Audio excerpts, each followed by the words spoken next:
ఈ లోకము దాని ఆశయు గతించి పోవచ్చున్నది. ఎటు చూసినా కరువులు, ఎటు చూసినా భూకంపములు, ఎటు చూసినా అగ్నిపర్వతములు బద్దలగుట, ఎటు చూసినా వాతావరణ పరిస్థితులలో మార్పులు, ఇవన్నీ ఈ లోకము నాశనానికి సాదృశ్య రూపకంగా జరుగుచున్నాయి.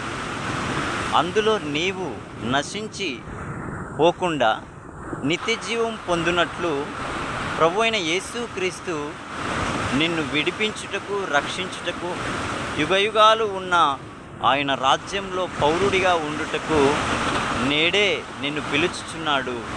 ఆయన యొద్దకు వచ్చిన అది నీకు ఎంతో మేలు, అది నీకు ఎంతో క్షేమము, అది నీకు నిత్యజీవమును ఇచ్చును. దేవుడు తన మాటలు మన వినికిడిలో దీవించునుగాక. ఆమేన్.